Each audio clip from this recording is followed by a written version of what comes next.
नमस्कार, सुप्रभात। स्वागत आज की इस प्यारी सी सुबह में आप सभी प्यारे प्यारे भाइयों और बहनों का।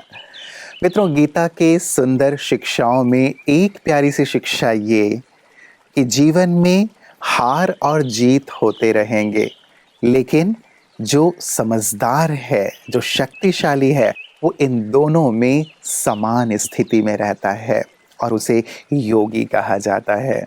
तो आप सब भी योगी बनकर जीवन में आगे बढ़ रहे होंगे और हमें बढ़ना ही चाहिए।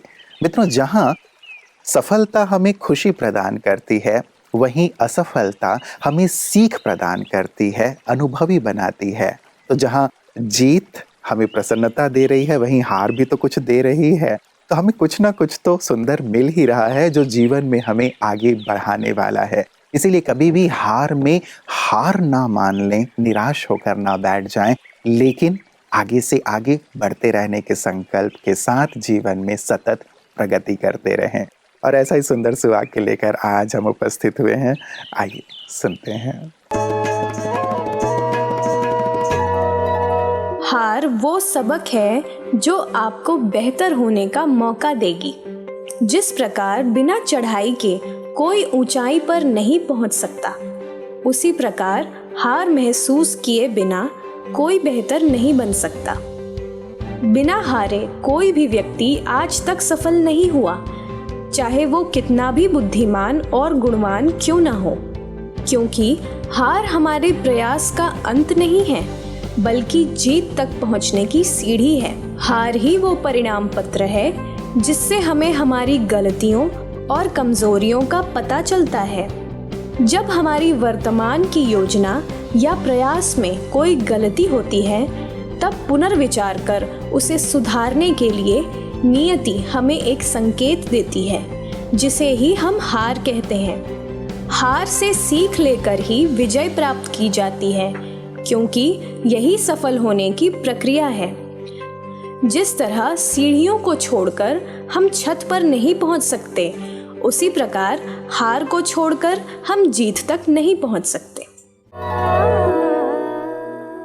तो हर हार से बेहतर होने का संकल्प करते हुए आइए आगे बढ़ते हैं। मित्रों, एक डॉक्टर की क्लिनिक के बाहर लिखा हुआ था कि दवा में कोई खुशी नहीं है और खुशी जैसी कोई दवा नहीं है। सचमुच कारगर सी बात है। डॉक्टर्स हमेशा यही कहते हैं, हमारे बड़े हमेशा यही कहते हैं कि खुश रहो तो बीमारियां कम हो जाएंगी, खुश रहो तो जो दवाइयां ले रहे हो वो दवाइयां भी काम करेंगी।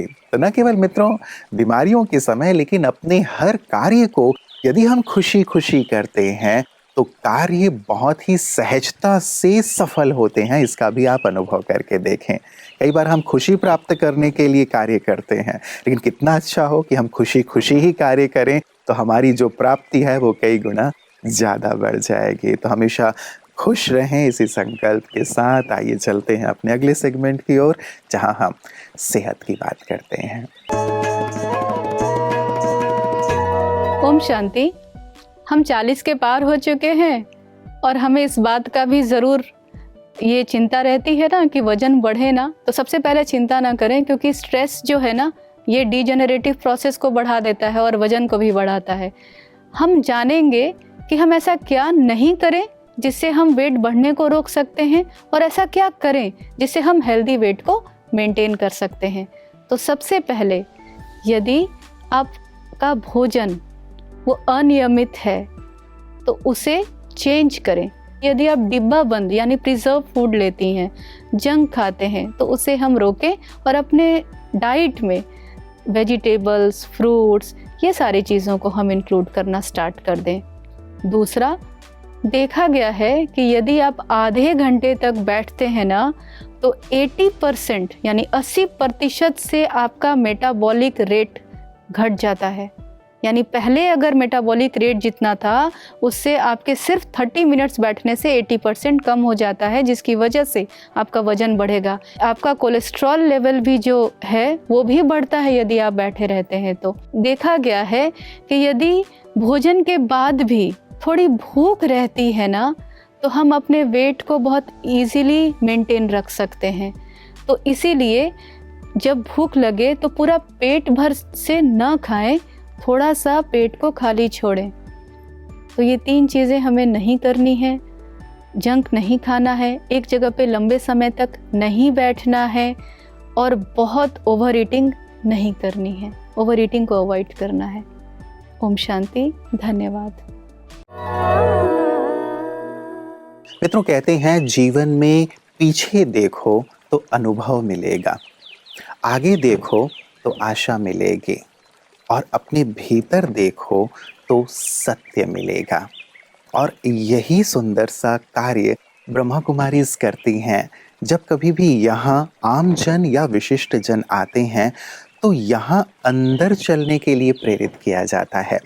और जब अंदर व्यक्ति जाता है, स्वयं को देखता है, स्वयं में झांकता है, तो वो सत्य को समझ पाता है कि जीवन क्या है, जीवन में किया क्या जाना चाहिए। और ऐसी ही सुंदर अनुभूति हमारे विशिष्ट जन भी करते हैं जब यहाँ आते हैं, और इस मंच से वो फिर साझा करते हैं कि हमने यहाँ आकर क्या सीखा, क्या पाया। और उनके इन्हीं सुंदर बातों को, अनुभवों को हम प्रतिदिन आप तक विशिष्ट जन की बातें विशेष में लेकर आते हैं। Where do you think that in all of your journey, and today's times which are challenging and there are more challenges that are coming, where do you think spirituality, positivity and the right frame of mind about being hopeful always, how does all of this help? Is it relevant to today's needs? Well, I am an incredible optimist, and I believe that you cannot be an incredible optimist without spirituality. There must be something there that gives you hope, and a life without hope is lifeless. If I can put it that way, that will be interesting. But you must have hope. My hope is that there's a supreme being, that's God, has everything in his control. I always say that God is in charge and in control. Not just in charge, but also in charge and also in control. Now, if you believe that nothing happens by mistake, I don't believe so. God has a plan. Now, my constant prayer is that my own desire, my plan, objective may be in tandem with the plan of God. And when that happens, you are a winner. You are victorious. And there isn't anything you can do for yourself. You must believe that there is God. God of peace, God of truth, God of joy and satisfaction, God who looks at you and fashion out everything for you. And once you believe in that and you do your best, I believe then you are there. God does not create you to be negative. He creates you to be positive. सुंदर प्रेरित करने वाला अनुभव, सचमुच सत्य और मूल्य ये ऐसी संपदा हैं जो व्यक्ति को बहुत विशेष बना देती हैं, व्यक्ति को खास बना देती हैं, मानव को महामानव बना देती हैं। और यही तो हमारी कामना रहती है मित्रों कि हम जीवन को बहुत गहराई से समझ सकें, स्वयं को समझ सकें कि वास्तव में मेरे जीवन का ध्येय क्या है, मैं क्या ऐसा करूं जो स्वयं भी और भी, मेरे रहते हुए भी, मेरे जाने के बाद भी हमेशा प्रेरित होते रहें, खुश रहें, आनंदित रहें, कुछ ऐसे सुंदर कार्य मैं करके जाऊं। और वो कार्य क्या हो सकते हैं और जीवन ऐसा कैसे हो सकता है, यही सुंदर सेवा और यही सुंदर आध्यात्मिक भाव ज्ञान ब्रह्मा कुमारी जन जन को प्रदान कर रही हैं। और उनके इन्हीं सुंदर सेवा कार्यों को हम प्रतिदिन पीस न्यूज़ हाइलाइट्स में देखते हैं। गुजरात के भरूच स्थित Rotary Club of Bharuch, Farm Bridge Social Support Foundation और ब्रह्मा कुमारीज द्वारा खेत मजदूरी करने वाली 20 महिलाओं को विशेष लेबर सेविंग टेक्नोलॉजी का डोनेशन दिया गया ताकि वे अपने कारोबार में कम मेहनत से अच्छी कमाई कर सके।